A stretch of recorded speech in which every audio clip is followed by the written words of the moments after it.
Bonjour à toutes et à tous et bienvenue au MO pour ceux qui sont là pour la première fois. On va démarrer cette session avec Thomas que je suis ravie d'accueillir aujourd'hui. Donc pour vous redonner juste un petit peu de contexte pour ceux qui sont dans ce lieu pour la première fois. Nous, chez Mo, on est convaincus que face aux grands enjeux de transition environnementale, sociétale, économique, et face à leur complexité, on a besoin d'agir en collectif. Et notre mission, à nous, chez Mo, c'est de créer du lien, créer des espaces de dialogue, de rencontres entre toutes ces parties prenantes qui parfois ne se parlent pas ou qui ont des intérêts divergents, pour essayer de les réunir, les faire travailler sur des visions communes et des solutions qui seront le plus soutenables, désirables et efficaces possible. Donc Mo, c'est ce lieu dans lequel vous êtes qui nous permet de rassembler, créer ces moments-là. Mais c'est aussi ce qu'on appelle les coalitions, qui sont ces projets de collaboration sur différents territoires, sur les villes régénératives, les emballages plastiques, l'inclusion de la jeunesse, sur lequel on teste ces fameuses visions du collectif. Et puis Mo, c'est aussi des parcours d'événements pour donner les clés, former. Et donc c'est le cadre aujourd'hui de cette session, le Mo Impact Club, qui est notre parcours de formation pour essayer de faire comprendre quel est ce fameux cadre des limites planétaires et comment est-ce qu'on peut repenser nos modèles économiques et nos modèles organisationnels dans ce cadre. Donc le Mo Impact Club, donc moi chez Mo je m'occupe et des coalitions et du Mo Impact Club avec César qui est arrivé en septembre et qui remplace Axel qu'un certain nombre d'entre vous connaissent. Et donc on organise 8 sessions dans l'année avec des experts, des scientifiques et aussi des grands témoins, des entrepreneurs pour nous partager leur parcours et nous montrer qu'aujourd'hui, au-delà de faire mieux, on doit et on peut faire autrement. C'est-à-dire produire autrement, consommer différemment, repenser nos savoir-faire, nos modèles de réussite, et tout ça de manière systémique. Donc la tâche est un peu complexe, mais heureusement, on a plein de beaux parcours pour venir éclairer tout ça.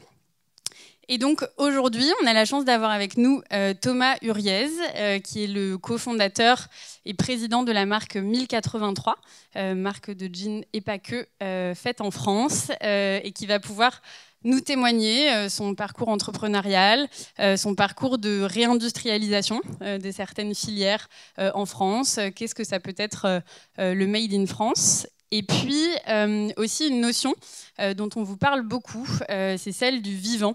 Comment est-ce qu'en tant qu'organisation, on peut repenser notre rapport au vivant, donc c'est-à-dire l'intégrer dans tous ces modèles de production économique, mais aussi comment est-ce qu'on peut s'en inspirer, parce qu'il y a effectivement énormément de bonnes façons de faire dans le vivant, et c'est ce que va nous montrer la Perma-Industrie aujourd'hui qu'on va découvrir avec Thomas. Donc, après toute cette introduction, je vous invite à accueillir très chaleureusement Thomas pour cette session d'échange.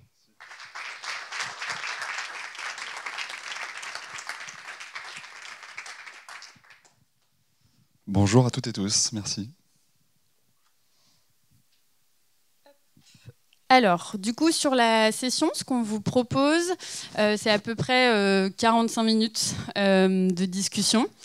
C'est promis, j'essaye de faire 45 minutes parce que j'ai à peu près 45 pages de texte. Et ensuite, essayer de vous laisser vraiment à vous aussi une bonne quarantaine de minutes pour poser toutes vos questions à Thomas. On a la chance, comme d'habitude, d'être en petit comité. C'est vraiment fait pour que vous puissiez voilà, poser toutes les questions que vous n'osiez peut-être pas poser dans un autre cadre. Super, bah, bienvenue Thomas. Peut-être pour démarrer un petit peu cet échange, donc aujourd'hui, toi tu es président de 1083 qui fête ses 10 ans. Je crois que c'est 300 000 jeans vendus jusqu'à présent. Comment est-ce que toi tu es passé d'informaticien à créateur d'une boutique de vêtements dans la Drôme à aujourd'hui président de 1083 ? Alors mon parcours en résumé, donc j'ai 43 ans. En effet, j'ai commencé par l'informatique. J'ai un DUT télécom et réseau. Avec le bac, c'est mon seul diplôme. Et donc j'ai exercé 4-5 ans comme responsable informatique à Grenoble. Et en fait, c'est l'ennui qui m'a conduit à entreprendre. On passe tous au moins 8 heures par jour pendant au moins 40 ans au boulot. Ça fait un paquet de jours, de secondes, de minutes d'une vie consacrée à son travail. Et moi, j'avais besoin d'être aligné en fait, entre mon temps de travail et mon temps perso, tout simplement. Et donc j'ai grandi à Grenoble, mais depuis tout petit, j'allais tous les week-ends chez mes grands-parents à Romans. Donc Romans, c'est dans la Drôme, c'est à 1 heure de Grenoble. Et donc ma grand-mère, elle avait vécu toute sa vie dans la même maison. Et donc en y allant tous les week-ends, j'étais attaché à cette maison, à cette ville, qui est donc la capitale de la chaussure, qui était la capitale de la chaussure de luxe, qui a connu plein de délocalisations, et qui a eu une opportunité, c'est que elle avait une caserne militaire en centre-ville, qui a été désaffectée et qui a été reprise pour créer un centre de magasin d'usine qui s'appelle Marc Avenue. Donc c'est plein de déstockage de marques de mode qui viennent du bout du monde. Et en fait, mes grands-parents habitant en face de cette caserne, ils se trouvaient être en face d'un centre commercial, en plein centre-ville. Et donc moi qui m'ennuyais, qui voulais du sens dans mon boulot, et qui ne voulais pas qu'on vende la maison de mes grands-parents, du coup je me suis installé à Romans et j'ai transformé cette maison de famille en boutique de vêtements face à Marc Avenue, mais des vêtements bioéquitables. Et donc ça, c'était en 2007. Donc c'est là où j'ai découvert le commerce, l'entrepreneuriat, la mode. Je ne connaissais pas du tout. J'avais même un certain mépris pour la mode, tellement c'était pour moi synonyme de surconsommation. Et je me trompais sur ce plan-là parce qu'en fait, à Romans, comme on est le pays de la chaussure, on a un musée de la chaussure qui est notre fierté, avec des chaussures qui sont extrêmement modernes ou créatives et d'autres qui sont extrêmement anciennes. Et en fait, ces anciennes chaussures m'ont montré qu'en réalité, si la mode avait autant d'importance en 2024 et à l'époque en 2007, ça datait pas d'aujourd'hui. En fait, c'est depuis la nuit des temps que la mode est importante, depuis qu'on est humain en fait. Quand on était tous tout nus, qu'on vivait dans des grottes et qu'on vivait donc avec nos poils et notre peau robuste, on n'avait pas besoin physiologiquement de se vêtir. Mais parce qu'on était des êtres humains et plus des animaux, ou plus seulement des animaux, eh bien, on avait besoin de s'exprimer avec son corps, puisqu'en fait, son apparence, finalement, c'est la première chose qu'on laisse savoir aux autres. Et donc, l'humanité a eu besoin de s'exprimer, de partager son identité à travers son apparence. Et donc, sont apparus les tatouages, les bijoux, les tentures et la mode.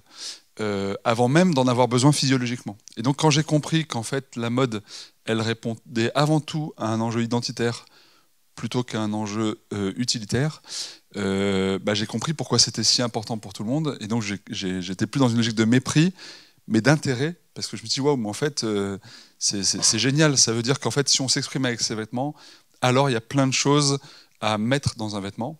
Et donc j'ai ouvert cette boutique de vêtements bio, pleine de sens, avec des vêtements super éthiques, qui m'ont appris deux choses. La première, c'est que finalement tout le monde a envie de faire du bien. Quand on consomme pas peut-être tous des légumes et des fruits bio, mais si vous avez la chance d'avoir un jardin et que vous faites pousser des tomates, vous n'allez pas mettre des pesticides sur les tomates que vous allez vous-même manger ou donner à vos enfants. Donc en fait, dès qu'on est en responsabilité, en proximité des conséquences des choix qu'on fait, on fait des choix vertueux. Tout le monde. Évidemment, il y a quelques exceptions, mais globalement, les gens sont bons et responsables quand ils sont au contact des conséquences des choix qu'ils font. Et pareil au niveau social, les vêtements qu'on porte, qu'on achète comme ça, on ne sait pas comment ils sont fabriqués, peut-être par des enfants. Si c'était nos enfants, évidemment, on ne les achèterait pas. Donc en fait, l'enjeu, c'est pas qu'on est dans un monde rempli d'irresponsables, c'est juste que le monde tel qu'il est conçu éloigne tellement les conséquences de nos choix de vie de nous, qu'en fait, on ne peut pas mesurer les conséquences de nos choix. Et donc, c'est pas qu'on est irresponsable, c'est qu'on est comme irresponsable, c'est-à-dire pas en capacité de prendre nos responsabilités. Et donc là, j'ai compris à quel point, finalement, proposer des vêtements bioéquitables, ça faisait sens, à la condition que les gens s'en sentent proches. Et le problème, c'est qu'en 2007, la mode éthique était très ethnique. C'était des néo-entrepreneurs comme moi qui étaient plus intéressés par le fond que par la forme. Ils n'avaient pas la chance d'avoir le musée de la chaussure juste à côté. Et du coup, les vêtements étaient pleins de sens, mais pas très jolis, pas très populaires. C'était un peu baba cool. Voilà, je confesse avoir vendu quelques bonnets péruviens avant de faire des jeans.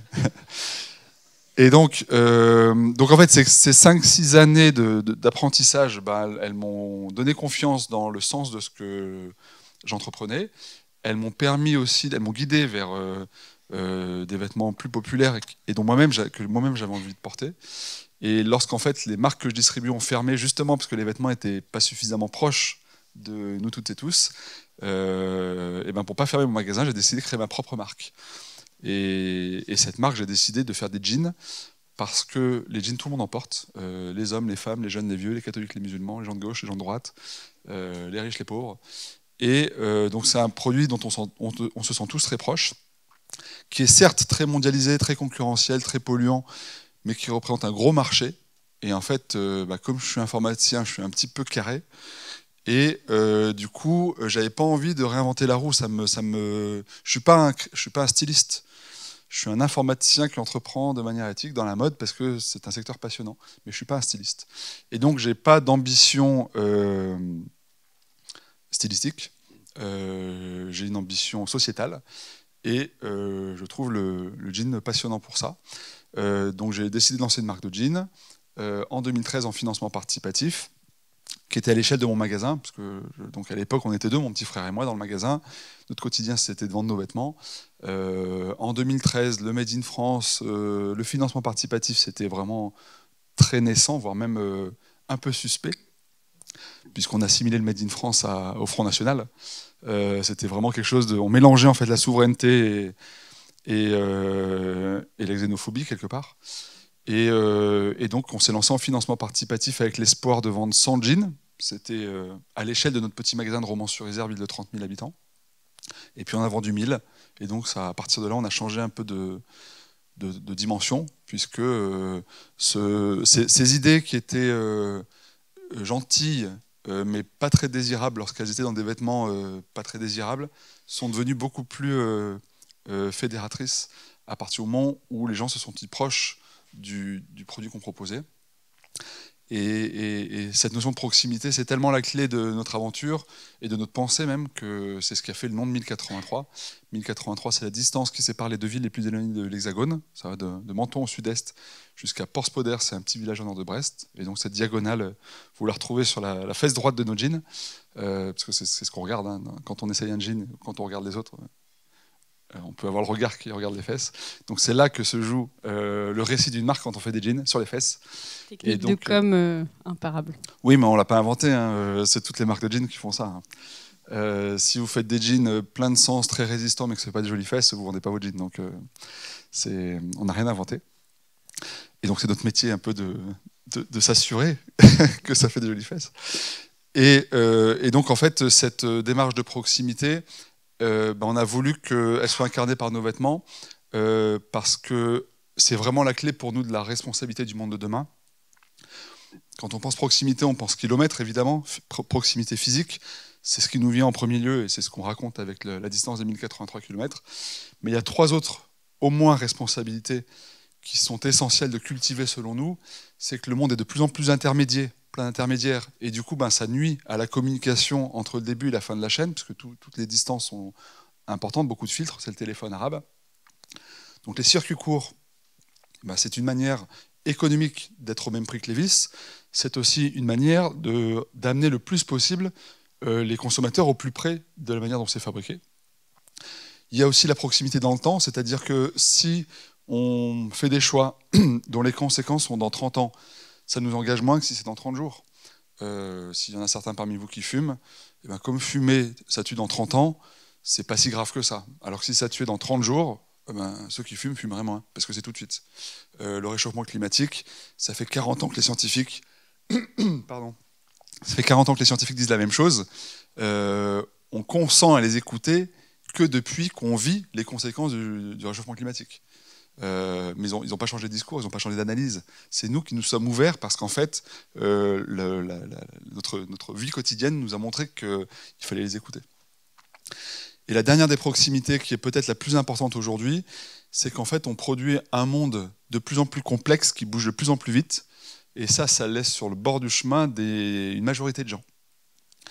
Et en fait, la proximité de compréhension, produire des choses simples, c'est, à mon sens, urgent et essentiel pour la démocratie. Parce qu'en fait, si on laisse trop de monde sur le bord de la route, parce que le monde devient incompréhensible au niveau politique entre les municipales, les départementales, les régionales, les législatives, les européennes, les présidentielles, c'est assez dur en fait d'arbitrer entre Monsieur A et Madame B quand du coup on comprend plus quel projet ils portent, quand que tout est déstructuré et que tout bouge tout le temps.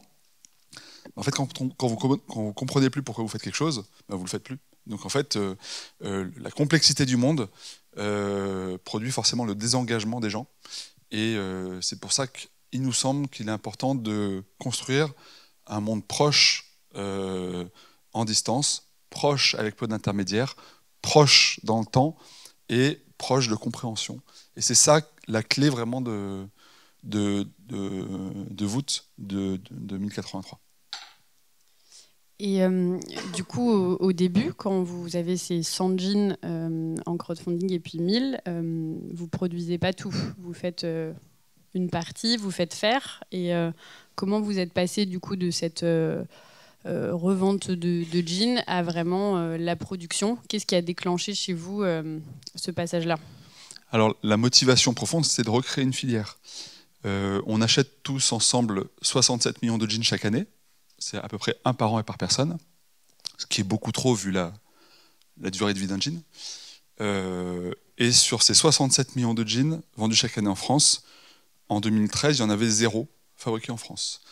Ce qui est vraiment nul. Je veux dire, vous allez dans un supermarché, vous allez au rayon fromage râpé, vous verrez que tout est industriel, tout est à peu près abordable, et pourtant tout est made in France. Donc en fait, il y a des secteurs industriels qui sont compétitifs parce qu'on a décidé de les conserver en France et qui sont encore populaires. La mode a beaucoup perdu sur ce terrain-là. Il y a à peu près 3% des vêtements vendus en France qui sont fabriqués en France. Donc c'est pas glorieux par rapport au fromage râpé. Mais le jean, c'est 0. Donc c'est vraiment nul. Alors que 3% de 67 millions, ça ferait 1,8 million, si je dis pas de conneries. Ce qui est énorme, parce que nous, avec nos 50 000 jeans par an, il y a 300 emplois directs et indirects derrière. Donc voilà, 39 fois plus, ça fait un paquet d'emplois. Donc en fait, on a beaucoup perdu lorsqu'on a laissé filer finalement ces filières-là, et on les a pas laissé filer de manière rationnelle. On dit souvent que le Made in France c'est cher, donc on résume finalement un pays à un niveau de gamme, ce qui est faux. Mais à force de se le répéter, on finit par le croire. Vous avez l'exemple du gruyère râpé, vous allez, pas le gruyère parce que c'est suisse, mais fromage râpé, on va dire, vous avez de l'entrée de gamme, du moyen de gamme et du haut de gamme, Made in France au supermarché. Donc en fait, ça montre bien qu'on est capable de faire des produits de différentes gammes à coût du travail égal. Et pour la Chine, c'est pareil. Si on prend nos téléphones, vous avez des Wiko à 100 € qui sont made in China, et vous avez des iPhones à 1000 € qui sont made in China. Donc en fait, l'idée que le pays fait le prix d'un produit, c'est faux. Et c'est juste une croyance qu'on se répète qui fait que finalement, on finit par en convenir alors que c'est pas vrai. Et cette croyance, elle nous a fait croire qu'en fait, on ne pouvait pas faire de vêtements en France. Alors, la vérité, c'est qu'on ne peut pas tout faire. Mais sur les 67 millions de jeans, il y en a plein qui sont de jeans de marque. Il suffit de regarder les gens dans la rue, le nombre de Levi's qu'on voit passer, on est au même prix que Levi's. Donc en fait, si les gens ont les moyens de s'acheter un jean Levi's et que le Made in France est en capacité de proposer des jeans au même prix, alors portons collectivement l'ambition de recréer une filière, pas au niveau de 100% de jeans vendus en France, mais peut-être 10%. 10%, ça fait des dizaines de milliers d'emplois. Et c'est cette ambition-là qu'on a perdue au fil des ans, et que nous, on a voulu recréer, mais naïvement à l'échelle de notre petit magasin. Et en effet, quand on a démarré l'aventure, on voulait vendre 100 jeans, on en a vendu 1000. Ça nous a surpris. Du coup, les tisseurs qui avaient bien le tisseur dans la Loire et l'atelier de confection qui faisait plus que du prototypage, qui avait bien voulu produire nos 100 jeans. Lorsqu'on est revenu avec un peu plus, ça nous a tous surpris. Et du coup, on s'est mis à accélérer finalement notre ambition de relocaliser, avec l'idée de tirer profit de ce que eux avaient connu comme galère lorsque les délocalisations avaient commencé il y a 20 ou 30 ans, parce que l'atelier de confection avec lequel on travaille depuis le début, il s'est créé en 92, donc ça faisait 20 ans. Et sur ces 20 années dans le textile, ils avaient connu 10 ans de création d'emplois et 10 ans de délocalisation. Et puis là, on remonte petit à petit la pente. Et donc aujourd'hui, chez 1083, donc 10 ans plus tard, on est une centaine dans l'équipe. Sur ces 100 personnes, il y a la moitié qui sont du personnel, on va dire, de siège social, avec des fonctions support ou des fonctions opérationnelles, mais plutôt commerciales. Donc dans ces 100 personnes, on est 50 à Romans, on gère plutôt la gestion, le e-commerce, la compta, les RH, la logistique, le e-commerce, la gestion de nos centres entre vendeurs partout en France, le stylisme, le marketing. Et puis après, on est une cinquantaine dans des fonctions de production, donc des fonctions ouvrières, où là, on est la moitié tisserand, puisque d'abord, il faut fabriquer le denim, et la moitié confectionneur, coupeur. Donc ça se passe plutôt dans les Vosges. Et puis après, on est quelques-uns aussi dans nos boutiques. On a 5 boutiques en propre, à Lyon, à Nantes, à Grenoble, à Romans et à Paris. Et tout le reste, on a 130 revendeurs qui sont un peu partout en France. Je n'ai pas checké s'il y en avait à Nantes, mais vous m'avez dit qu'il y avait une boutique. À Caen, pardon, excusez-moi. À Caen, voilà. Et alors, les revendeurs, on a eu des problèmes de production l'an dernier, donc on les livre avec parcimonie, malheureusement. Ça va revenir, mais il est possible du coup qu'il n'ait pas beaucoup de choix. On s'en excuse par avance si c'est le cas, mais on se soigne sur ce sujet. Voilà. Et donc voilà, en 10 ans, on a beaucoup progressé. On fait 8 millions d'euros de chiffre d'affaires. Et donc, on fait 50 000 jeans. C'est 500 fois l'objectif industriel d'il y a 10 ans. Donc, c'est dur fois 500 en fait, au niveau industriel. Donc c'est un gros effort, c'est risqué, c'est difficile. Il y a des hauts, des bas. Et pour autant, c'est rien du tout, parce que 50 000 jeans sur 67 millions, ça montre encore les dizaines de milliers de créations d'emplois que notre filière peut créer, simplement en étant, au fil du temps, de bien meilleurs challengers, parce qu'on a du stock, parce qu'on est créatif, parce que c'est beau, parce que ça tient longtemps, des marques de mode qui sont au même prix que nous, c'est-à-dire entre 100 et 150 euros. Et justement, sur ce prix, qu'est-ce qui fait que toi, tu es aujourd'hui capable de vendre un jean à 100 euros au même prix qu'un Levi's en France, avec des salaires qui sont aussi plus élevés? C'est quoi un peu l'équation qui fait que tu es capable de proposer ça et que c'est quand même un modèle qui est stable pour toi? En fait, c'est en 2012 que j'ai capté le truc. C'est que quand on regarde l'étiquette de prix d'un jean de marque et d'un jean de fast fashion, on voit une grosse différence. Le jean de fast fashion, il est à 30 euros. Le jean de marque, il est, allez, on va dire, en moyenne à 120 euros. Donc il y a 4 fois le prix du cher par rapport au pas cher. Ça, c'est quand on regarde l'étiquette de prix. Maintenant, si sur ces 2 jeans, on regarde l'étiquette de composition, qui est dessous, on s'aperçoit que ces 2 jeans qu'on pense si différents sont fabriqués dans les mêmes pays, Pakistan, Bangladesh, Vietnam, Turquie, avec les mêmes matières premières, coton, polyester. Donc en fait, l'étiquette de composition montre qu'en fait, ce sont les mêmes jeans.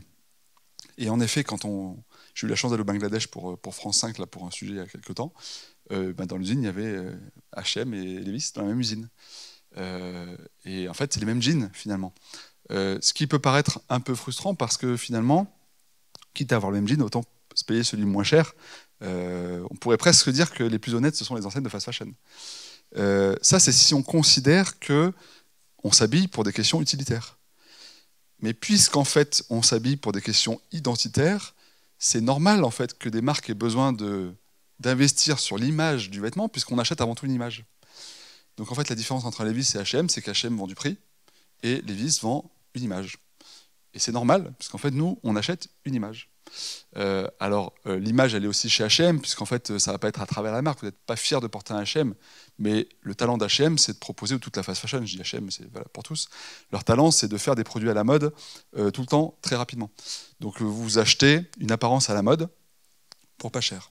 Levi's, en plus d'être à la mode, vous achetez une image. Et donc quand j'ai compris qu'en fait, ce qui différenciait ces deux jeans, c'était pas le coût du travail, c'était pas le pays, mais c'était le modèle de distribution. Je me suis dit, en fait, je vais reproduire le modèle de distribution de H&M sur le marché de Levi's. C'est-à-dire, Levi's vend des jeans à 120 €, en faisant x 12 par rapport à son prix d'achat, 10 €, alors que H&M le vend 30 € avec le même prix d'achat du jean à 30 €. Donc H&M fait x3 quand Levi's fait x12. Moi, je vais essayer de vendre des jeans 120 € comme Levi's, puisqu'il y a un marché, il y a plein de jeans Levi's dans la rue. Par contre, au lieu de faire diviser par 12, ce qui ne me permet pas de produire en France, je vais faire diviser par 3 comme H&M. Et donc, ça m'offre un budget d'achat du jean à 40 €, 120 divisé par 3. Et donc, je me suis dit, qu'est-ce que je peux faire en France pour 40 €? Et c'est là où, du coup, je me suis aperçu que je pouvais tout relocaliser juste par le changement de business model. Donc, en fait, on a le même modèle, on a le même business model qu'H&M, c'est-à-dire qu'on est une marque, on fait de la vente directe. Même quand on voit avec des revendeurs, on a un modèle économique un peu différent qui fait qu'il n'y a pas d'intermédiaire, donc du coup, c'est le même prix, c'est 120 €. Et en fait, grâce à ça, on est compétitif de Levi's, sauf qu'au lieu d'investir beaucoup d'argent dans le marketing, on investit dans la filière et on raconte notre filière pour qu'à moindre coût, le consommateur comprenne que ce qu'il achète, ce n'est pas juste un produit, c'est une filière, des savoir-faire, une qualité. Donc toute la partie émotionnelle que Levi's achète par de l'image, du marketing, des influenceurs, etc., nous, on le construit à travers notre filière. C'est-à-dire que tout est engagé, en même temps que tout est marketing. Si vous venez chez 1083, vous pouvez visiter à Romans nos locaux, vous verrez, les étagères sont made in France, etc.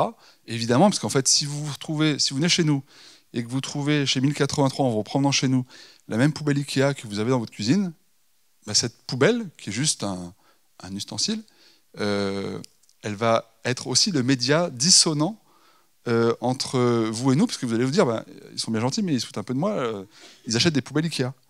Et c'est Olivier qui disait que dans le mot, là, tout est équipé en meubles, en mobilier, en équipement européen ou français. C'est remarquable. Et c'est aussi, ça veut dire que chaque meuble, chaque achat raconte une histoire cohérente avec le projet MOO. Et nous, c'est pareil avec 1083. Donc en fait, si vous construisez de la résonance, parce que la moindre poubelle est made in France, vous faites de cette poubelle, cette poubelle, elle répond à sa fonction utilitaire, ramasser vos déchets, mais elle apporte une fonction émotionnelle qui entre en résonance avec le projet et qui fait que du coup, cette sincérité qui transpire de toutes parts, en fait, elle est comprise par les consommateurs et du coup, ça engage le consommateur. C'est un peu comme si vous aimez le vin, la même bouteille de vin chez le vigneron, elle n'aura pas le même goût et elle vous paraîtra moins chère à prix égal que cette même bouteille de vin si vous l'achetez au supermarché. Et si vous avez la chance de visiter le vignoble, de rencontrer le vigneron et qu'il vous parle, etc., de sa famille, de son histoire, tout ça, ça va tellement remplir ce vin d'émotions supplémentaires qu'en plus de vous paraître meilleur et moins cher, ça va vous surengager. Vous allez repartir avec 3 caisses et puis à chaque fois que vous allez aller chez des amis, vous allez ressortir la bouteille en racontant l'histoire du vigneron. Et en fait, c'est ça la puissance de la proximité et c'est beaucoup plus fort que n'importe quelle carte de fidélité parce que c'est sincère. Par contre, ça demande à ce que nos outils de production matérielle, de jeans en l'occurrence, soient construits comme des outils de production d'émotion pour que du coup, on n'ait pas à faire de pub. Et de toute façon, on ne peut pas. On n'a pas le business model. On ne fait pas x12, on fait x3. Donc du coup, comme on est 4 fois moins cher dans la distribution que Levi's, faut qu'on soit malin, il faut qu'on engage autrement. Et pour construire du coup toute cette chaîne, il y a eu effectivement pas mal de difficultés, des choses qui n'existaient plus en France, des métiers, des machines, des savoir-faire. Comment est-ce que petit à petit, vous avez réussi à reconstruire cette filière? Est-ce que tu as aussi quelques exemples, soit de réussite ou peut-être parfois d'échecs, de choses qui n'ont pas marché finalement? Oui, il y en a plein de trucs qui ont marché, pas marché.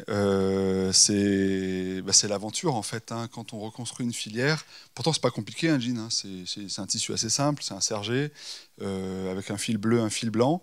Mais un truc tout bête, quand vous faites du denim, déjà il faut teindre une partie du fil en bleu. Si vous utilisez les procédures de teinture, les procédés de teinture que vous avez encore en France, vous avez des procédés plutôt qualitatifs qui font que on a gardé des choses qui font que la teinture elle dure longtemps. On a gardé une mode sur le luxe, en France, une filière du luxe, qui fait des choses très qualitatives. Et donc, ça veut dire que vous avez des teinturiers en France qui savent faire des teintures qui tiennent, mais qui ne savent pas faire des teintures qui ne tiennent pas. Or, pour que ton jean soit clair et que le mien soit foncé, à la base, ils étaient de la même couleur, nos deux jeans, mais le tien a été délavé. Et donc, pour qu'il se délave, il faut que la teinture ne soit pas très résistante. Et donc, ça veut dire que ce n'est pas le même colorant. Dans le cas d'un jean, d'un pull, c'est un colorant rouge qu'on dit réactif, qui est très résistant à nos machines à laver, à nos lessives, aux UV, etc. Dans le cadre d'un jean, on cherche à faire de manière régulière une teinture ratée qui ne tient pas longtemps, puisqu'on veut qu'il se patine. C'est ce qu'on va aimer dans le jean. On aime tellement que les jeans s'usent qu'on les achète déjà neufs, usés. Mais ce qui fait que ce sont des produits qui ont des durées de vie émotionnelles, qui ont une durabilité émotionnelle extraordinaire, parce qu'en fait, à trou égal, vous avez un petit trou de 1 cm sur un pantalon normal, et ce trou arrive où votre pantalon n'est plus... c'est poubelle, quoi. Alors qu'à trou égal, peut-être que c'est ce qui fait que ce jean, vous allez l'acheter 10 € de plus avec ce trou-là. Et ça, c'est génial, parce que ça fait du jean un produit vraiment qui se patine dans le temps. Sauf que faire une teinture qui se délave, on n'avait plus l'outil en France. Donc on a fait des essais, donc on a dû teindre. On teint aujourd'hui, les jeans qui se délavent, on les teint en Italie, c'est au plus proche, parce qu'on a perdu la dernière teinturerie Indigo il y a 20 ans, en France. Et sauf que quand vous mettez dans un tissage du fil dont la teinture est un peu moins accrochée au fil, et que vous êtes dans une salle où il y a 20 métiers à tisser, et en fait, le métier avec le denim qui se délave, il va produire plus de poussière qu'un métier à tisser avec une teinture qui ne se délave pas. Et du coup, ça va bleuir les métiers à tisser voisins. Et ça peut être catastrophique, parce que si le tisseur il met votre tissu à côté d'un gars qui fait des nappes blanches, le client du tisseur qui achète ces nappes blanches et qui voit des traces bleues, il n'est pas content. Donc en fait, il faut réinventer comme ça plein de trucs et d'astuces. Donc ça veut dire qu'il faut aspirer différemment le métier, voire lui mettre un peu des barrières physiques pour que du coup l'air du métier à tisser, la poussière du métier à tisser du jean ne contamine pas les métiers à tisser voisins. Tout ça, il n'y a que en le refaisant, en réapprenant et en se trompant qu'on y arrive. Et malheureusement, ça coûte. Ça coûte du temps, ça coûte de l'argent. C'est fatigant. Mais la chance qu'on a, c'est que ceux qui nous ont fait confiance au début, c'était peut-être les gens du textile, dans le tissage en tout cas, qui étaient les moins abîmés par des années de délocalisation et qui avaient donc encore un peu au fond d'eux de l'ambition de re-savoir-faire et qui ne se sont pas laissés décourager par ces apprentissages. Et c'est des gens très intéressants parce qu'en fait, cette capacité à toujours rebondir, toujours chercher des solutions, c'est ce qui fait que dans un premier temps, on retrouve des capacités à faire ce qu'on faisait avant, puis après on les dépasse en faisant des choses innovantes. Comme là, on a fait un jean 100% français, y compris le coton cultivé en France, y compris le coton recyclé en France. Et c'est des jeans qui ont un impact carbone extraordinaire. Un jean lambda du commerce, c'est 32 kg carbone par jean. L'Europe nous dit en 2030 qu'il faut diviser par 2 les émissions de carbone. Nos jeans de base, c'est 16 kg carbone, donc c'est 2 fois moins. Et le jean 100% français, parce qu'il n'a pas besoin d'être teint, parce qu'on incorpore des fibres recyclées qui sont déjà bleues, et parce que l'énergie française est très décarbonée, c'est que 6 kg carbone. Donc en fait, avec un jean d'apparence complètement normale, on divise par 80 les émissions de CO2. Et ça, c'est grâce à l'esprit entrepreneurial, l'ouverture d'esprit et l'audace de ces industriels qui sont toujours en vie et qui, petit à petit, contribuent à reconstruire notre filière. Et c'est effectivement un écosystème assez riche que tu as créé autour de 2083. Dans le vivant, dans la nature, on dit que c'est justement cette diversité, aussi cet écosystème qui fait sa robustesse, qu'on peut, du coup, s'il y a une crise, s'appuyer sur d'autres. Comment ça se passe ça chez vous et comment tu as pu mailler cet écosystème? Est-ce qu'il est national? Est-ce qu'il est régional? Alors la notion de diversité, elle est vraiment fondamentale parce que quand vous avez tous vos œufs dans le même panier, en fait, c'est risqué. Et malgré toutes les précautions qu'on a prises, la fermeture de nos coupeurs en janvier 2023 nous a beaucoup déstabilisé en termes de capacité de prod. Pour autant, c'est le bon chemin. En effet, ça ne fait pas sens de créer une filière très centralisée, parce que s'il y a un problème, au lieu de cette centralité, alors ça fout le bazar partout. D'autant qu'une chaîne de production, c'est une succession d'étapes qui s'interdépendent les unes des autres. Donc c'est comme une chaîne, et la résistance d'une chaîne, c'est la résistance du plus faible des maillons. Donc c'est-à-dire si vous tirez sur une chaîne et qu'il y a un maillon qui casse, bah, toute la chaîne tombe par terre. Et quand vous avez 8 étapes entre le champ de coton et le produit fini, donc la filature, la teinture, le tissage, l'ennoblissement, la coupe, la confection et le délavage, et que vous prenez le risque d'avoir qu'un seul maillon à chaque étape, ben, vous mettez très rapidement votre filière en danger, puisqu'il suffit qu'un maillon casse et c'est le bazar. Donc nous, notre modèle, c'est pas du tout la chaîne, c'est la cotte de maille. Cotte de maille, c'est une chaîne horizontale et verticale, de telle sorte à ce que si un maillon casse, eh bien, il y a d'autres solutions autour. Alors sur la coupe, l'exemple que je citais tout à l'heure, il y avait que 2 maillons, donc c'était pas assez, c'est la leçon d'aujourd'hui. Là maintenant, on en organise 3-4 pour que du coup, si l'un des maillons casse, ça déstabilise pas autant la chaîne. Mais donc cette logique-là, bah, elle demande à chercher différents partenaires pour chaque métier, ce qui est cool, parce que d'un côté ça sécurise, mais d'un autre côté ça complexifie. Parce qu'évidemment, l'entreprise A et l'entreprise B qui font le même métier ne le font pas exactement de la même manière, ou ils n'ont pas exactement le même matériel. Du coup, il y a des différences qui peuvent être assez heureuses, mais qui peuvent être parfois rédhibitoires. Donc en fait, il y a un enjeu d'unir tout le monde sur un commun qui soit le plus intelligent possible pour que tout le monde y trouve son compte et que ça dure dans le temps long. Et quand vous vous retrouvez à devoir animer un réseau de sous-traitants qui ne font pas votre métier, bah c'est très difficile parce qu'en fait, ils ne font pas votre métier. Donc assez rapidement, on s'est dit que si on voulait accélérer la robustesse de notre filière, il fallait qu'on s'école. En fait, il ne fallait pas qu'on se contente d'être le client de nos sous-traitants, mais il fallait qu'on devienne le confrère de nos sous-traitants.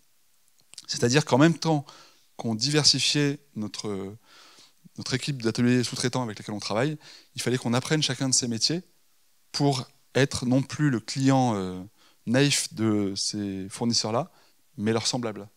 Donc on a intégré un atelier de confection. Aujourd'hui, on confectionne plus de 50% de nos jeans. On a intégré un tissage. On tisse aujourd'hui plus de 80% de nos jeans. On a intégré de la coupe, plus de 50% de nos jeans. Et au fur et à mesure, comme ça, eh bien, on intègre tout, non pas pour tout faire, mais juste pour tout savoir faire, et ensuite partager le travail, et donc dérisquer notre filière de production. Et ça vaut en amont pour la production, mais ça vaut en aval aussi. Je vous disais qu'on vendait sur Internet, mais on vend moitié sur Internet, moitié en magasin. Pourquoi ? Parce que y a un truc qui est improbable qui est arrivé, c'est le Covid. Le Covid a bloqué, c'est un virus qui a bloqué le commerce physique pendant des mois. C'était presque plus improbable un blocage ou un virus qui nous bloque physiquement comme ça qu'un virus informatique qui bloquerait le e-commerce. Et notre problème, c'est que la filière qu'on remonte, c'est que des enjeux de temps long. Former, relocaliser, racheter des matériels, reconstruire des usines, redévelopper une culture industrielle dans nos pays, dans nos villes, ça prend du temps. Il y a beaucoup d'inertie, c'est lourd. Et le problème, c'est que c'est attelé sur un tracteur qui n'a pas d'autre visibilité que au jour le jour, c'est le commerce. On ne sait pas ce qu'on va vendre demain. Et donc, si vous attelez votre remorque industrielle avec beaucoup d'inertie sur un tracteur aussi malvoyant que le commerce, en fait, vous prenez beaucoup de risques. Et donc, notre manière à nous de dérisquer la traction de cette remorque, c'est de démultiplier les forces de traction qu'il y a devant la remorque. Donc, moitié e-commerce, moitié magasin physique. Et si un des canaux surperforme, par exemple le e-commerce pendant le Covid, eh ben on va contre-investir, c'est-à-dire on va investir sur le commerce pour préserver l'équilibre 50-50. On ne veut surtout pas qu'un jour 1083 soit vendu à 80% sur Internet ou en magasin, ça serait trop risqué. Donc ça force comme ça à cultiver la diversité. Et donc ça, c'est des choses que vous avez testées, essayées, développées. Est-ce qu'il y a aussi peut-être certaines règles du jeu plus globales à transformer ? C'est vrai que là, sur toute la théorie, ce que tu nous racontes, c'est super, mais on voit aussi à côté de ça d'autres belles aventures comme le slip français, Duralex ou la bouilloire Kiplit, qui ont des difficultés, ou voire même pour Kiplit, qui n'ont pas réussi à voir le jour. Toi aussi, en tant qu'entrepreneur dirigeant, tu penses qu'est-ce que tu pourrais aussi faire changer sur les règles du jeu, ou qui doit faire un peu bouger l'équation? Alors, il y a plein de sujets à la fois. Nous, on a milité là, il y a un mois pour que, au gouvernement, on crée un ministère du Made in France pour porter certains sujets qui nous paraissent très importants. Pour autant, les politiques ne peuvent pas être à l'avant-garde de la société. Donc, c'est pas d'eux qu'on doit attendre de faire bouger les lignes. Si on compare la vie démocratique et politique de n'importe quelle démocratie à un train, les élus nous font croire qu'ils sont dans la locomotive, c'est comme ça qu'ils sont désirables et qu'ils se font élire, sauf qu'en fait, dans la locomotive, il n'y a pas grand monde.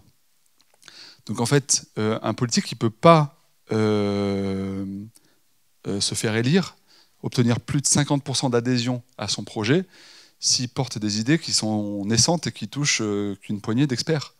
Donc un bon politique, pour se faire élire, il est obligé de porter des sujets du wagon-bar, pas de la locomotive. Et donc, ça lui demande... Ça veut dire que le politique, il ne faut pas attendre de lui qu'il soit en avance de phase. Il faut l'aider à rapprocher l'opinion publique de nos sujets pour qu'il puisse porter ces sujets-là. Et donc, en fait, notre démarche à nous, c'est par notre communication d'expliquer pourquoi on ne fait pas les soldes, pourquoi on ne fait pas le Black Friday, pourquoi on fait du Made in France, pourquoi on fait du bio, etc. De telle sorte à ce que ça devienne insoutenable pour un élu de ne pas soutenir nos démarches. Et c'est assez intéressant de voir comment la fast fashion est devenue un ennemi commun qui a fait que tous les groupes politiques de l'extrême gauche à l'extrême droite ont voté contre la fast fashion en avril dernier, alors que c'était un non-sujet jusque-là. Le Made in France était le précaré de l'extrême droite, puis Arnaud Montebourg a dépolitisé le sujet avec sa marinière et son robot mixeur Seb. Et du coup, il a dépolitisé en quelque sorte le sujet, et c'est devenu quelque chose de... Tous les élus, quel que soit leur parti, en ont fait leur sujet. Et donc notre enjeu, nous, c'est d'accélérer cette évangélisation-là, en essayant de porter des sujets qui nous sont chers et dont on veut faire la pédagogie. Très concrètement, le sujet de la commande publique en France est fou, parce qu'en France, on dit que c'est à cause de l'Europe qu'on fait si peu de commandes publiques. Mais quand on va voir nos pays voisins qui ont les mêmes règles que nous en Europe, ils font beaucoup mieux que nous. Donc en fait, c'est comme si on disait on perd tout le temps contre les Allemands au foot, mais c'est à cause des règles. Non, c'est qu'on est nul. Donc en fait, il faut qu'on se mette au niveau des meilleurs. Les Allemands, ça ne va pas tout changer, mais ça fait déjà des milliards. Aujourd'hui, les consommateurs français achètent plus Made in France que les collectivités locales. C'est fou. Donc ça, on milite pour. On a tout un enjeu aussi culturel autour des savoir-faire qu'il est fondamental de dépoussiérer. Ce qu'on vit, nous, en tant qu'industriels, c'est que y a des métiers sur lesquels on peine à recruter parce que ces métiers paraissent désuets ou peu attractifs. Donc on le vit dans les métiers ouvriers, on le vit dans le bâtiment, on le vit dans la restauration. Vous êtes couturière, vous êtes ouvrier, cuisinier, maçon. En gros, ça laisse sous-entendre que c'est parce que vous étiez mauvais à l'école et que c'est un non-choix. Et donc, en tant que métier, ces savoir-faire sont un peu dégradants. Dans le même temps, les grandes surfaces de distribution de bricolage n'ont jamais aussi bien marché. Ça veut dire que bricoler, faire sa maison chez soi, c'est super reconnu par tout le monde. Faire la cuisine chez soi, avoir ce talent-là, inviter des amis, tout le monde dit waouh, respecte ça. Faire ses propres vêtements et les fabriquer soi-même, tout le monde est en admiration devant ça. Quand il s'agit du savoir-faire en tant que loisir, mais en tant que métier, non, c'est nul. Donc ça, on doit le changer, et ça changera notre sens par des... C'est culturel en fait, c'est pas rationnel. Et donc les réponses, elles sont culturelles. On milite notamment pour que le ministère de l'Enseignement supérieur, qui qualifie de supérieur les métiers intellectuels, change de nom. Il ne doit plus s'appeler supérieur parce que c'est terrible pour les métiers manuels.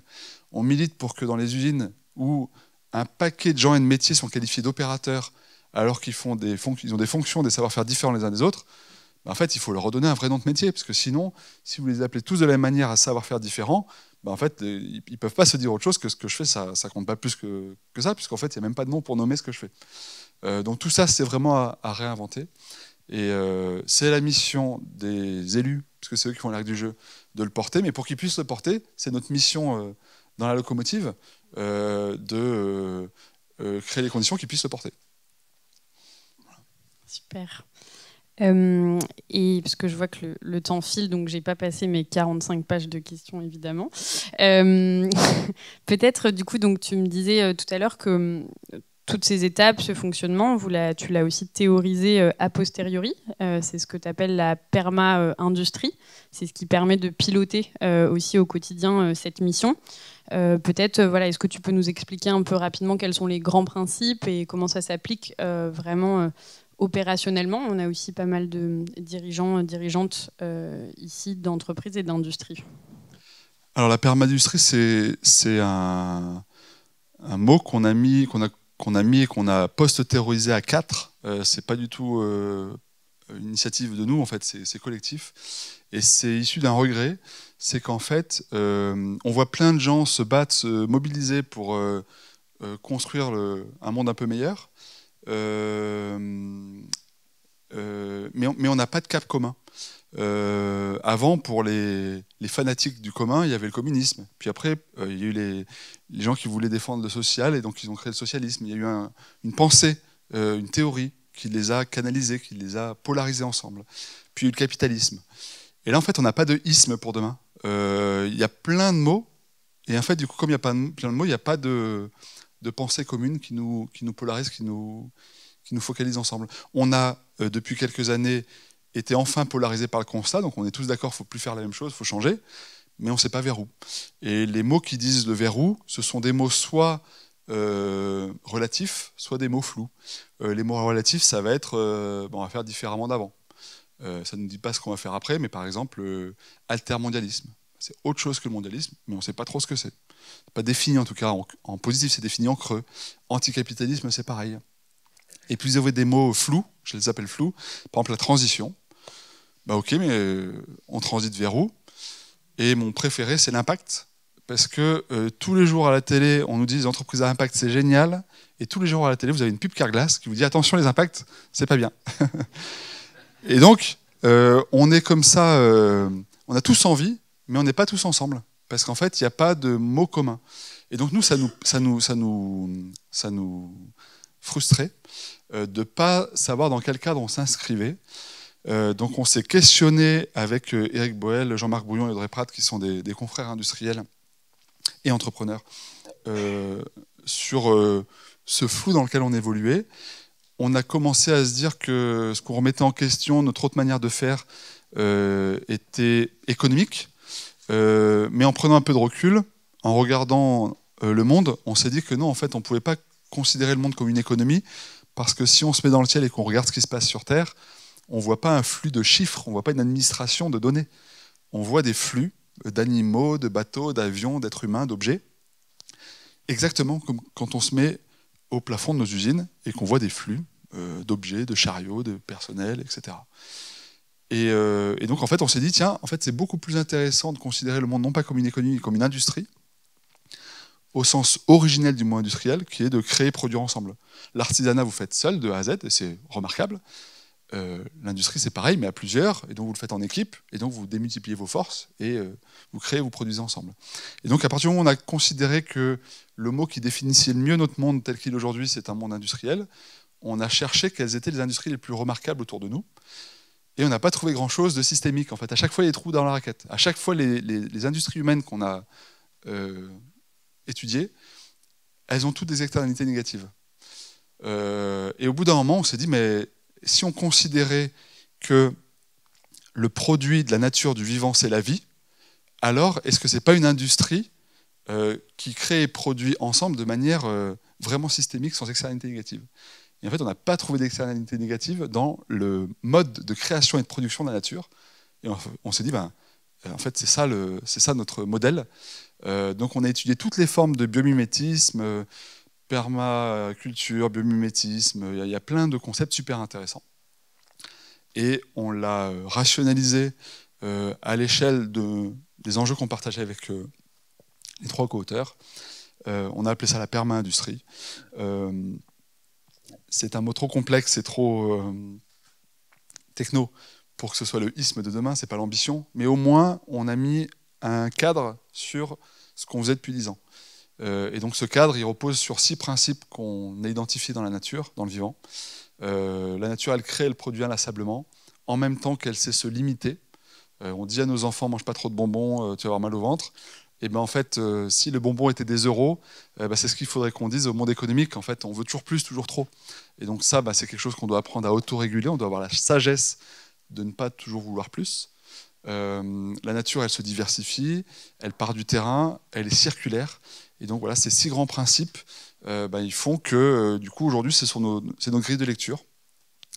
Ce sont comme des lunettes. Et en fait, à chaque choix qu'on fait, on se pose la question de progresser sur la diversification, l'économie circulaire, la proximité, le fait de se limiter, le fait de créer inlassablement. Et en fait, du coup, c'est pas du tout une démarche où on met tout par terre le présent parce que c'est nul et on repart à zéro, parce que ça, c'est vertigineux. C'est juste, par contre, des lunettes qui font qu'à chaque nouveau choix, on se pose la question de faire mieux avec des critères. Et en fait, ça, c'est chouette parce que très rapidement, c'est excitant. Une poubelle, l'achat d'une poubelle dont je parlais tout à l'heure, c'est un sujet inintéressant et anodin, a priori, mais quand on le pense avec les lunettes de la perma-industrie, on découvre une filière, on découvre des savoir-faire, on découvre des modèles, on découvre des entreprises, un patrimoine. Et du coup, ça rend la poubelle vachement plus riche que juste cet objet qu'on ne regardait même plus. Et donc, en fait, à force de s'en servir, on a décidé d'en faire un livre avec mes amis. Génial. Et d'ailleurs, vous pourrez le récupérer pour les membres du Mo Impact Club juste à la fin. Je vais faire une petite pause dans mes questions pour vous laisser aussi, vous aussi, le temps d'échanger avec Thomas. On va vous passer un petit micro dans la salle. Est-ce qu'il y a des choses que vous avez envie de creuser, de savoir ?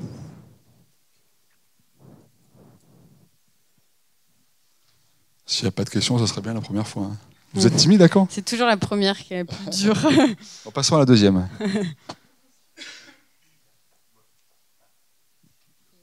Le petit bouton. Sinon, je me posais la question, est-ce que ça veut dire que 1083 est condamné à ne pas exporter pour garder un peu le micro dans le Absolument. Exactement. Alors volontairement, déjà, on n'a aucun commerçant qui nous distribue hors de France. Et si vous commandez sur notre site internet, vous pouvez commander que sur les pays limitrophes. Mais vous êtes en Autriche, vous ne pouvez pas acheter des 1083 sur 1083.fr. Comme la démarche, c'est la proximité, en fait, et on est à fond pour le commerce international. Mais comme tout commerce, on veut qu'il ait du sens. Et en effet, si on trouve couillon d'acheter en France des jeans chinois, quel est le sens de faire le trajet dans l'autre sens ? Il n'y en a aucun. Par contre, celui de produire local, il fait sens partout. Donc ça veut dire que localement, notre stratégie, elle est de régionaliser la production. C'est pour ça qu'on est dans la Drôme, dans les Vosges, et qu'au fur et à mesure qu'on va grandir, plutôt que de créer une usine de 500 personnes, ce qui n'a pas de sens d'ailleurs industriel pour nous, on préfère créer 10 usines de 50 personnes. Et si demain on devait vendre nos jeans 1083 aux États-Unis, ces jeans, on les produira aux États-Unis. Donc c'est une autre vision du commerce international. C'est pas plus d'échanges, et c'est pas plus d'échanges non plus. C'est mieux, tout simplement. C'est mieux de notre point de vue. Après, à tort ou à raison, mais c'est notre vision.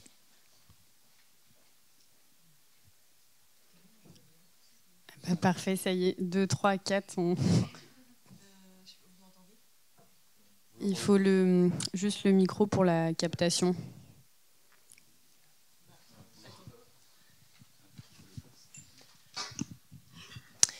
Merci. Moi, ça me fait rebondir sur le sujet de la concurrence. Je ne sais pas si en France, il y a une autre marque de jeans sur le même modèle que 1083. Si oui, je sais. En fait, c'est plutôt si non aujourd'hui. Est-ce que s'il y avait un concurrent de ce type-là, quelle serait votre stratégie en fait ? Est-ce que vous vous rapprocheriez ? Est-ce que vous resteriez dans de la concurrence ?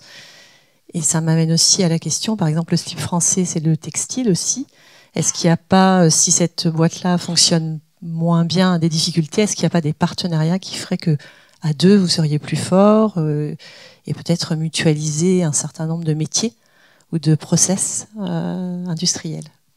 Alors c'est une très bonne question. On fait évidemment, c'est exactement un exemple de perma-industrie. Quand vous faites de la mode, vous avez Levi's, ils vendent des jeans, des polos, des casquettes, et vous avez Lacoste, ils vendent des jeans, des polos et des casquettes. Sauf qu'il y en a un, c'est une marque de jeans, et l'autre, c'est une marque de polo. Et donc quand vous êtes une marque de mode, vous êtes obligé de tout faire. Enfin obligé, en tout cas, ça fait sens de tout faire. Sauf que si vous le faites de manière traditionnelle, en effet, vous allez vous dire, bah, tiens, je vais fabriquer mes propres polos, mes propres t-shirts, mes propres tout. Et en fait, ça ne va pas être structurant pour votre filière quand vous la reconstruisez, parce qu'en fait, du coup, tout le monde va s'atteler, tout le monde va se disperser en quelque sorte, et donc on ne va pas renforcer les points forts des uns des autres. Donc nous, notre démarche, c'est de travailler avec nos confrères.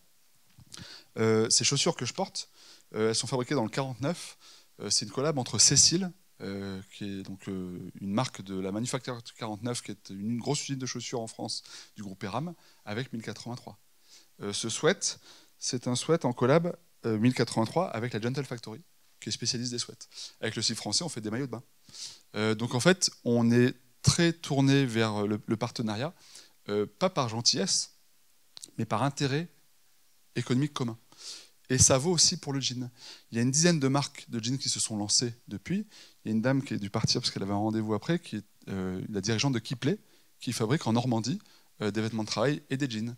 Et c'est des gens avec lesquels on travaille, on se connaît très bien, parce qu'une partie de nos vestes, peut-être qu'ils vont les faire. Et donc ces liens-là, ils sont hyper importants. On a fabriqué des jeans pour Decathlon, on est sondé par des marques diverses et variées.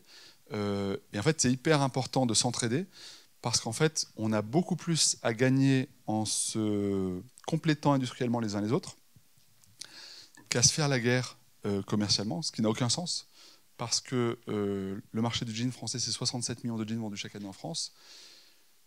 La part de jeans made in France sur ces 67 millions, c'est 100 000. Et sur ces 100 000, nous, c'est 50 000. Donc en fait, on a beaucoup moins à gagner à cannibaliser ou aller chercher ces 50 000 jeans plutôt qu'à aller conquérir une partie des 66 900 000 autres jeans pas faits en France. Donc en fait, pour nous, la réponse est évidente, c'est qu'on a beaucoup plus à gagner en jouant collectif avec eux qu'en étant contre eux, ce qui n'a pas de sens industriel ni commercial. Et en plus, la mode, c'est la diversité. Donc en fait, bien se connaître, c'est se compléter aussi en termes de gamme. C'est faire attention. Par exemple, chez 1083, il n'y a pas de boxers ni de chaussettes. On pourrait, on en vendrait, hein, c'est sûr. Mais si on fait ça, on affaiblit le site français. On n'a pas envie, ça ne sert à rien. Et eux ne font pas de jeans.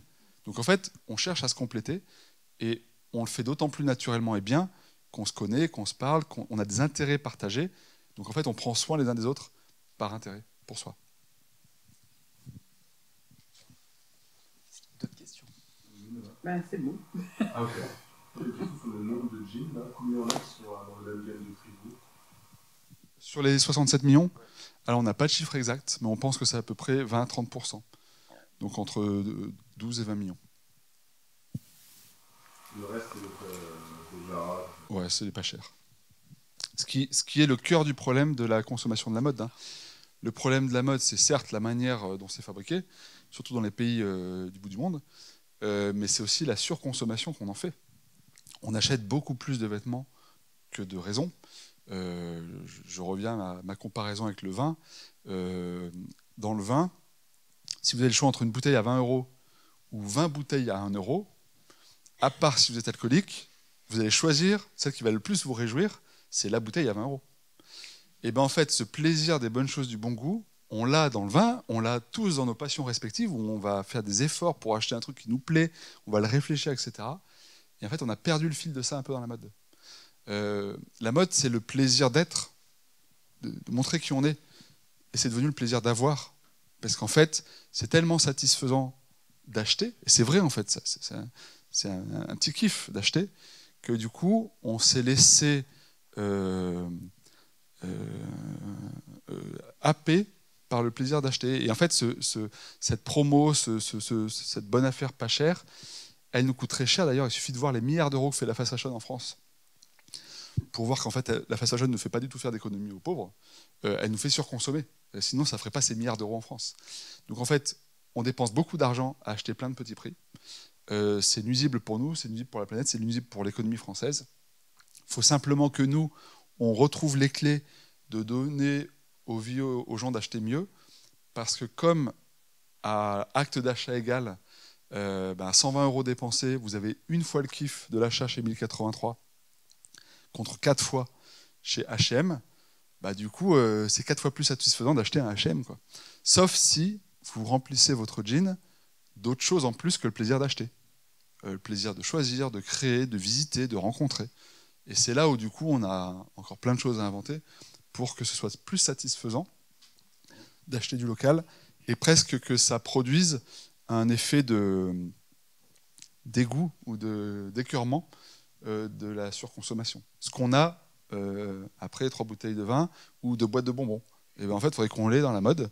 Et ça, c'est notre capacité à donner du plaisir à acheter mieux que ça dépend.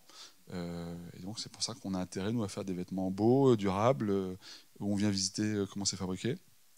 Pour petit à petit, ça nous décontamine. Et c'est cette déconsommation quantitative qui est notre seul avenir économique en France, parce qu'en fait, on ne sera jamais les moins chers. Donc, en fait, si notre rêve, c'est vendre plein de jeans, en fait, on ne sera jamais les plus performants. Donc, notre intérêt dans le textile français, c'est d'accélérer la décroissance de la consommation quantitative de vêtements pour qu'on retrouve les moyens d'acheter de la qualité. Et donc, une des manières dont on mesure l'impact de 1083, malgré notre minuscule influence, c'est que si dans 10 ans, le nombre de jeans vendus en France a baissé, on aura réussi et on aura plus d'opportunités et de potentiel que s'il continue d'augmenter. Parce que s'il continue d'augmenter, les gens n'auront pas les moyens de s'acheter un jean 120 €. Donc en fait, c'est un peu contre-intuitif de se dire qu'il faut que la quantité baisse pour que la valeur augmente, mais en fait, c'est logique. Bonjour, Philippe Serran-Borelec. Moi, je suis sous-traitant industriel depuis plus de 40 ans, donc j'entends vos paroles. Vous pensez bien que je peux qu'apprécier, parce que j'ai vu l'effondrement de l'industrie française. Voilà. Moi, j'ai juste une question qui m'interpelle, c'est par rapport aux sous-traitants, donc, parce que j'ai compris que vous avez forcément capté le savoir-faire de sous-traitants pour pouvoir éviter les problèmes en cas de rupture de la chaîne. Cependant, en général, les sous-traitants ont aussi capacités à innover, même si les grands donneurs d'ordre que je connais depuis très longtemps, dont certains nous ont laissé tomber, c'est un peu le problème. C'est ça qui m'a un peu inquiété dans ce que vous avez dit, puisqu'en fait, c'est quand même aussi des ressources d'emploi importants et aussi des coûts moindres que ceux qui sont fabriqués dans l'usine principale, puisque les taux de l'heure, en principe, chez vous, sont un peu plus élevés que ceux qui sont... Enfin, je parle en tant que ce que je connais, parce que bien sûr, je ne connais pas votre métier en propre. Donc, j'aurais voulu savoir si vous aviez une politique vis-à-vis de ces sous-traitants, et savoir comment s'entretenaient les rapports. Voilà. Alors, ces rapports sont très simples, parce qu'en fait, ils sont guidés par des intérêts communs qui nous dépassent. Par exemple, on ne veut pas tout centraliser chez nos sous-traitants, de la même manière qu'on ne veut pas tout centraliser chez nous, parce que c'est délétère dans tous les cas, c'est risqué dans tous les cas. Donc on n'a aucun intérêt à appauvrir nos sous-traitants d'un savoir-faire, parce que du coup, si on fait ça, quelque part, on pourrait dire qu'à court terme, on prend le savoir-faire, mais si c'est pour que, si elle fait dans notre usine, dans 2 ans, on ne sache plus rien produire, en fait, on a perdu. Donc on n'a pas cet intérêt-là. Une des clés aussi de la confiance qui se crée entre tous, c'est que nos filières de production, elles sont filialisées. Et on achète au même prix que nos sous-traitants. De la même manière que nos propres magasins, qui sont aussi dans une filiale, achètent aux mêmes conditions que nos revendeurs. Pourquoi ? Parce qu'en fait, on ne cherche pas à concentrer de la richesse. On cherche à recréer une filière. Et en fait, on ne peut pas recréer une filière si la richesse est concentrée chez un des acteurs. Ça Ça marche pas en fait. C'est pas possible. Donc en fait, et quand bien même on voudrait faire ça, ce serait vain, parce qu'en fait, on ne donnerait pas les moyens à notre filière de se reconstruire. Donc en fait, on est condamné à créer ou à construire un modèle le plus équitable possible, de telle sorte que chacun s'en sorte. Parce qu'encore une fois, s'il manque un maillon, si on n'est pas équitable, si tous les acteurs vivent bien, mais que le coupeur au milieu ne vit pas, ou que c'est le confectionnaire, ou que sais-je, quel que soit le maillon qui serait pénalisé, ben en fait, plus personne ne peut travailler, puisque du coup, la chaîne est rompue. Donc en fait, on ne peut pas être dans cette logique de déséquilibre. Et par contre, il y a un enjeu humain, c'est que quand vous arrivez dans des usines qui ont connu cette inéquité ou cet irrespect de la part de donneurs d'ordre, et dans le textile, c'était très violent parce que souvent, les ateliers étaient artisanaux, c'était pas des entrepreneurs, entre guillemets, qui étaient à leur tête. Et donc, quand vous aviez, en tant qu'artisan, une marque qui explosait, vous étiez tout content parce que du coup, ça vous faisait du travail. Mais du coup, vous pouviez faire le mauvais choix de ne travailler plus que pour elle. Puis après, du coup, vous devenez l'esclave de cette marque-là. Puis quand elle arrête ou quand elle vous délocalise, vous êtes coincé. Donc en fait, ces gens-là, ces sous-traitants, ils étaient un peu traumatisés des crasses que d'autres marques leur avaient fait, mais on aurait peut-être fait la même à l'époque. Hein. C'est pas qu'on est plus vertueux, c'est que nous, on a créé notre initiative sur les cendres de ce qui n'a pas marché avant. Donc on n'est pas plus intelligent, c'est juste qu'on a vu les cendres des autres. Et donc en fait, ça les a échaudés un petit peu. Mais quand on leur explique, ça passe mieux. Et puis quand on écoute leur intérêt et qu'on les aide à dérisquer leur propre activité, c'est-à-dire à ne pas être, par exemple, le seul client de leur atelier, qu'on parle d'eux, qu'on les met en avant, etc., ils voient bien que ce n'est pas la même histoire qu'avant. Avant, c'était on fait croire que c'est... Bon, j'en parle pas, je fais croire que je fais tout moi, etc. Et donc le sous-traitant était planqué un petit peu. Là, nous, c'est tout l'inverse. Comme on a besoin de rajouter dans notre produit de la valeur ajoutée émotionnelle, on a besoin de parler d'eux. Et si on veut bien parler d'eux, et s'ils veulent eux-mêmes parler bien de nous, en fait, on est condamné à se respecter. Et donc c'est très sain, en fait. La transparence, ça nous oblige tous, eux comme nous, et ça produit un écosystème qui n'est pas parfait. Il y a des histoires comme partout, enfin, c'est la vraie vie, c'est humain.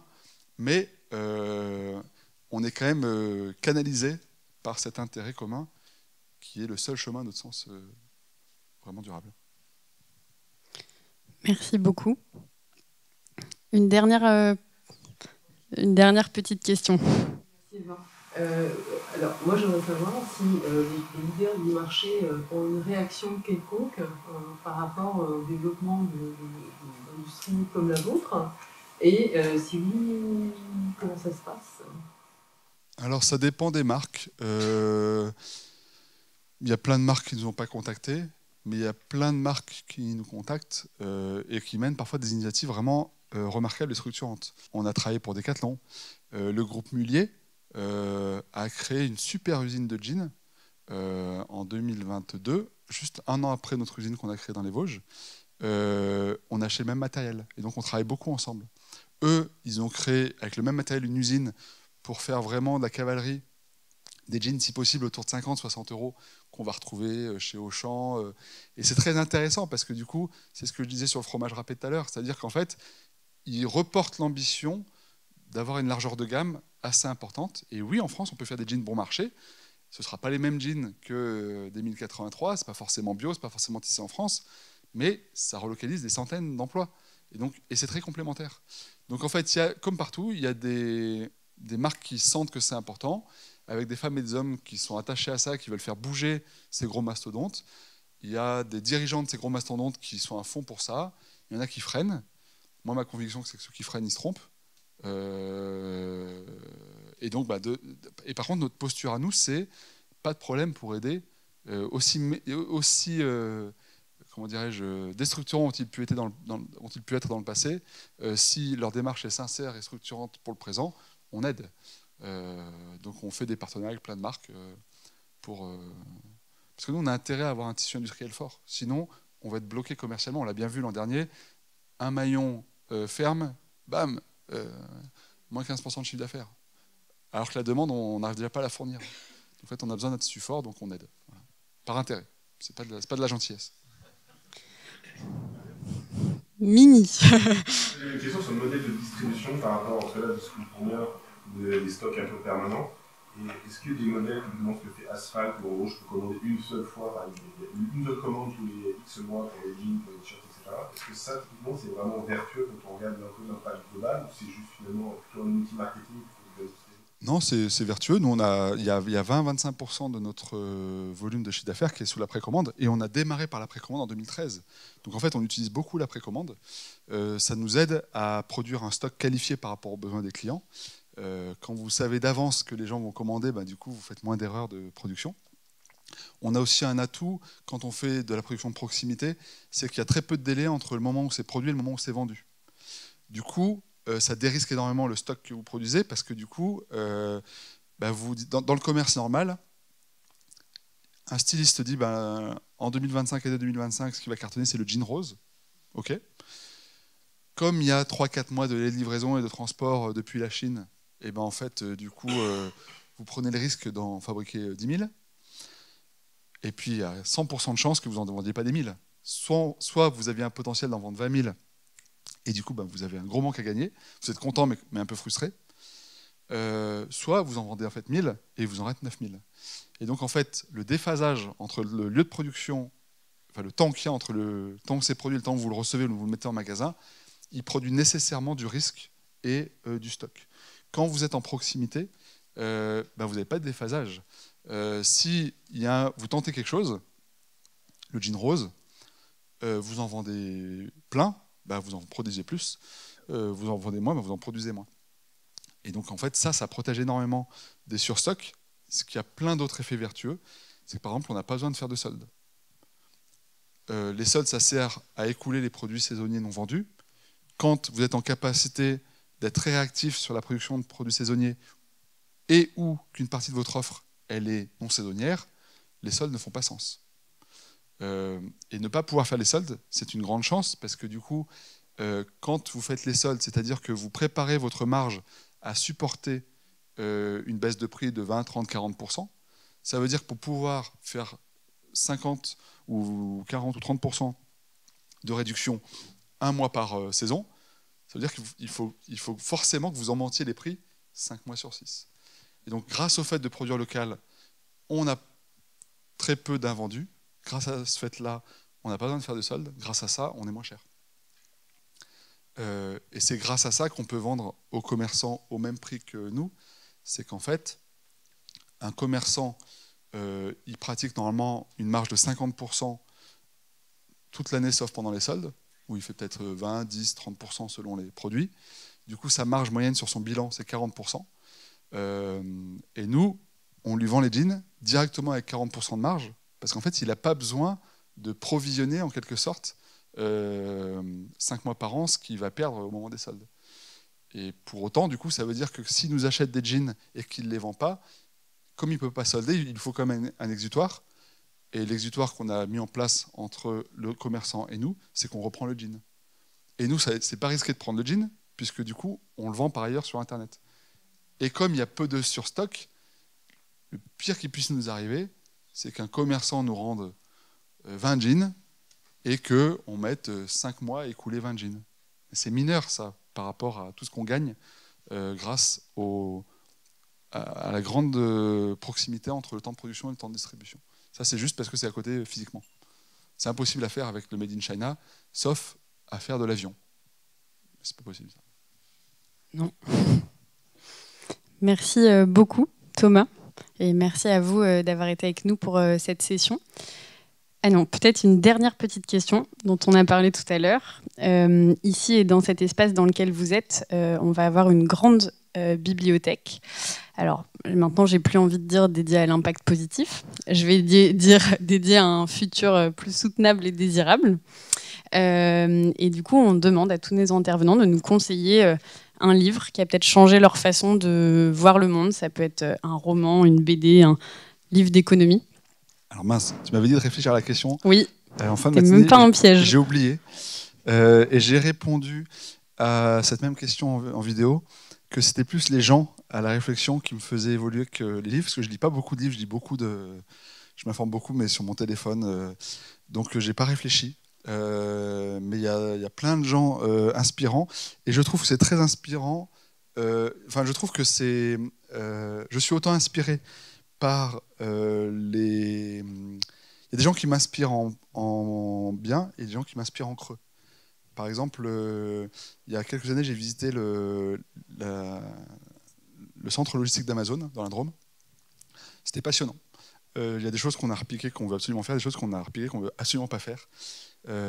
Et du coup, pardon pour la réponse floue, mais j'ai pas de livre qui me vient en tête. Par contre, je trouve que c'est très important que dans cette bibliothèque, peut-être, puisse y avoir quelques livres anti-inspirants, de modèles dépassés ou de ce qu'on se disait avant. Voilà. Ok. Proposition. Ça va être réfléchi. Il y aura peut-être une petite étagère dédiée. Ouais, par exemple, il y avait des types qui, dans les années 90 ou 2000, écrivaient sur le fait que notre pays demain serait un pays de services, les usines seraient délocalisées, etc. Et peut-être ce serait pas inintéressant d'avoir un petit endroit pour se dire tiens, ils pensaient ça, pourquoi voilà, ça pourrait être, ça vient comme ça, mais le rayon anti-inspirant pourrait peut-être avoir un peu de sens aussi. Pas mal. Ils ne seront pas contents, les pauvres auteurs, mais...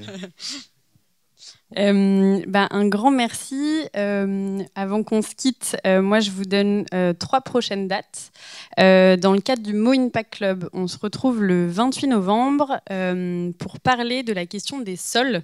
Donc vous savez, on balaye au fur et à mesure toutes les limites planétaires avec Nathalie Denoblé Ducoudray, qui est une scientifique chercheuse et qui est co-autrice du rapport du GIEC sur le lien entre la gestion des sols et le changement climatique.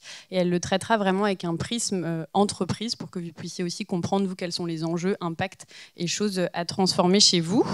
Et le 12 décembre, là, on travaillera plutôt la question des nouveaux modèles aussi de leadership, d'organisation, parce que c'est ça aussi, transformer son entreprise, avec Baptiste Amin, qui est cofondateur de la marque Pimpan normande, et Alizée Lozakmer, qui est fondatrice de l'association Make Sense. Et l'autre petite date, c'est plus un format Mo Talks, donc les formats du soir dans la salle grand public, le 14 novembre, qui sera sur les utopies. Et je n'en dis pas plus, parce que c'est vraiment avant-première. Donc voilà, si jamais vous avez envie de rejoindre ces 2 dernières sessions aussi du Mo Impact Club, vous n'hésitez pas à discuter avec César juste ici. Et puis surtout, un grand merci Thomas pour ton partage aujourd'hui. Merci à vous et bravo pour le mot.